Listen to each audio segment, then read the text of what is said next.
राधा, आज दूध थोड़ा ज्यादा निकला है। पास वाली बूढ़ी माँ है ना लक्ष्मी, उसको भी एक कटोरी दूध दे आना। बेचारी की तबीयत ठीक नहीं रहती है कभी। आप सबके बारे में कितना सोचते हो श्याम। भगवान सब देख रहा है। आप जो करते हो उसका फल तो जरूर मिलेगा एक दिन। अच्छा ठीक है राधा, ये लो पैसे, छोटू की स्कूल की फीस जमा करा देना। मैं दूध बेचने जा रहा हूँ, तुम अंदर से दरवाजा बंद कर लेना। यह कहकर श्याम अपनी दूध बेचने निकल पड़ा। दूध ले लो, दूध ताजा ताजा गाढ़ा दूध, बूढ़े बच्चे सब मिलकर पियो, सेहत बनाओ। श्याम की आवाज सुनकर गांव वाले अपने अपने बर्तन लेकर घरों से बाहर निकल आए। श्याम बेटा, तेरा दूध पीकर तो मेरा बच्चा दिन भर मस्त रहता है। कितना गाढ़ा दूध है तेरा। चाची, गाय ही मेरी दौलत है, जो वो देती है वही मैं लाता हूँ। ना एक बूंद पानी, ना मिलावट। श्याम, मुझे भी 1 किलो दूध दे देना। गर्मी का मौसम आ गया है, अब दही जमाना शुरू करेंगे। माफ कीजिए भाभी जी, दूध तो खत्म हो गया। एक काम कीजिए, मैं शाम को आकर दे जाऊंगा। श्याम बेटा, तू एक और गाय क्यों नहीं खरीद लेता? हमें खाली हाथ लौटना अच्छा नहीं लगता। आप ठीक कहते हैं काका, मैं भी यही सोच रहा था।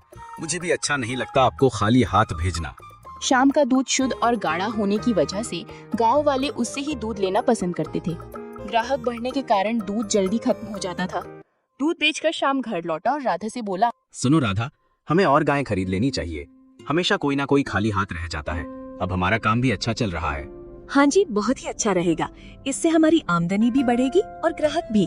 ठीक है, मैं कल हाट जाकर गाय देखता हूँ। अगर गाय पसंद आ गया तो कल ही ले आएंगे।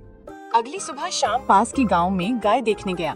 वहां उसने एक गाय वाले गोपाल से बात की। नमस्ते गोपाल भाई, गाय खरीदनी थी। पिछली बार तुमने बहुत अच्छी गाय दी थी, शांत और गाढ़ा दूध देने वाली। इस बार भी वैसी ही चाहिए। क्यों नहीं श्याम भाई, ये देखो, ये हमारी तबीले की सबसे अच्छी नस्ल है। शांत भी है और दूध भी गाढ़ा देती है। श्याम ने उस गाय और उसके बछड़े दोनों को खरीद लिया। घर लौटते वक्त अचानक मौसम खराब हो गया। श्याम गाय और बछड़े को लेकर जल्दी घर की ओर भागा। घर पहुंचा तो उसने देखा कि बछड़ा गायब था। अरे राधा, बछड़ा कहाँ गया? अभी तो साथ में ही आ रहा था। लगता है रास्ते में छूट गया। तुम गाय को संभालो, मैं बछड़ा ढूंढने जाता हूँ। ये जी, मौसम और खराब हो रहा है, आप अभी मत जाइए। नहीं राधा, गाय मेरे भरोसे आई है। मैं उसके बच्चे को मरने के लिए नहीं छोड़ सकता। तुम गाय को देखो, मैं जल्दी लौटता हूँ। श्याम बछड़े को ढूंढने निकल पड़ा। कुछ दूर जाकर उसे गाय की आवाज सुनाई दी। वह आवाज का पीछा करते हुए पहुंचा तो देखा कि एक गाय और बछड़ा उसकी ओर आ रहे थे। बछड़े को देखकर श्याम खुश हो गया। जैसे ही उसने बछड़े को पकड़ा, गाय रुक गई। लगता है तुम भी अपने बछड़े की तरह खो गई हो। चलो मेरे साथ। ये क्या जी, आप बछड़ा लाने गए थे और साथ में गाय भी ले आए? जंगल में ये गाय हमारे बछड़े के साथ आ रही थी। इसने हमारे बछड़े की रक्षा की, तो इसकी रक्षा करना भी हमारा कर्तव्य है। मैं कल कोतवाल को इसके बारे में बता दूंगा। कोई मालिक होगा तो लेने आ जाएगा।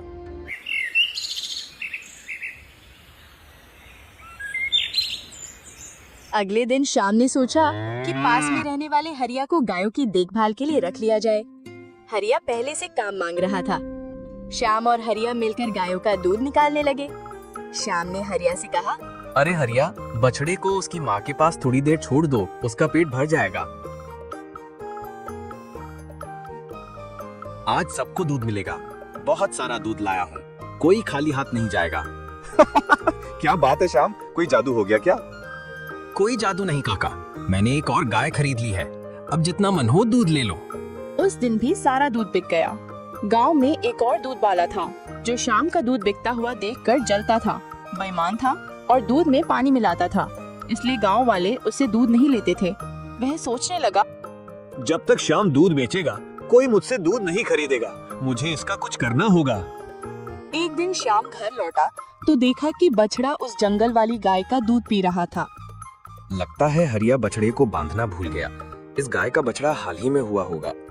तभी गांव का सेठ रघु आया और बोला, श्याम, मुझे 1 किलो दूध दे दे, मेहमान आए हैं, चाय बनानी है। सेठ जी, दूध तो बिक गया, लेकिन फिर भी देखता हूँ, इस गाय से थोड़ा निकल जाए तो दे दूंगा। श्याम ने जैसे ही उसने दूध निकालना शुरू किया, गाय से अपने आप दूध बहने लगा।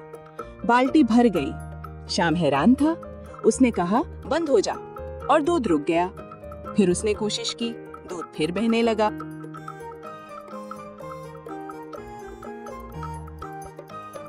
राधा, ये देखो, कमाल हो गया, ये गाय चमत्कारी है। मैंने कहा बंद हो जा और दूध रुक गया। ये तो कमाल हो गया राधा। अरे वाह वाह, ये तो कमाल हो गया। ये सब ईश्वर की कृपा है।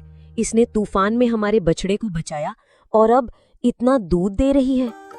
लेकिन ये हमारी गाय तो नहीं है, इसका मालिक कभी भी आ सकता है। तब तक इसकी हमें देखभाल करनी चाहिए। शाम ने दूध निकालना शुरू किया। बर्तन भरते गए। राधा ने कहा, गाय माता रुक जाइए, और गाय रुक गई। क्यों ना हम गांव में दूध की दुकानें खोल लें? इतना दूध तो हम अकेले नहीं बेच सकते। राधा, ये लालच तो नहीं है ना? नहीं तो हम बर्बाद हो जाएंगे। अच्छी तरह से सोच लो राधा। लालच नहीं, समझदारी। ये लक्ष्मी जी का आशीर्वाद है। शाम ने दूध की दुकानें खोल दी। उसका काम चलने लगा और वो इस पैसे से बड़ा घर बना लिया। एक दिन वो सोचने लगा, पहले हम साधारण जीवन जीते थे, आज सब इस गाय की वजह से है। लेकिन इसे कोई चुरा ना ले। रात को तबेले में अचानक आग लग गई। गायें चिल्लाने लगी। शाम और हरिया ने आग बुझाई। लेकिन जब शाम गायों को दूसरी जगह ले गया तो चमत्कारी गाय गायब थी। वो परेशान हो गया। उसने दुकानें बंद कर दी और गाय ढूंढने निकल पड़ा, लेकिन गाय नहीं मिली।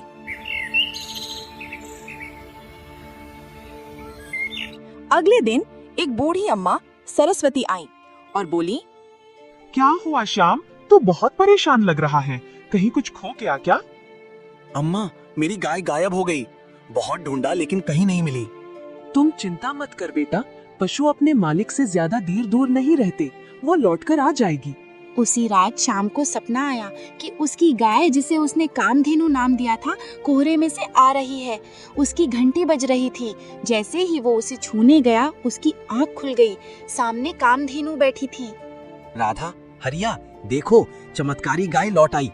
अब तुम कहीं मत जाना, ये दुनिया लालची लोगों से भरी है। रात को एक आदमी गाय चुराने आया। कामधेनु ने जोर जोर से रंभाना शुरू किया। शाम भागकर पहुंचा और चोर को पकड़ने की कोशिश की, लेकिन वो गाय को छोड़कर भाग गया। शाम ने कामधेनु को सुरक्षित कमरे में बंद कर दिया। अरे हरिया, कल रात जब तबेले से आवाज आई तब तुम कहाँ थे?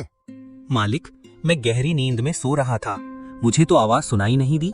फिर शाम ने समझ गया कि चोर कोई और नहीं, हरिया ही है। सच सच बताओ हरिया, गाय चोरी तुम ही कर रहा था ना? मालिक, मुझे माफ कर दीजिए।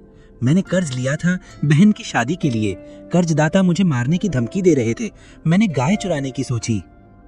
शाम ने पैसे देकर हरिया को कर्ज चुकाने को कहा और उसे माफ भी कर दिया। उसी दिन बूढ़ी अम्मा फिर आई। श्याम, ये गाय तेरे पुण्य कर्मों का फल है।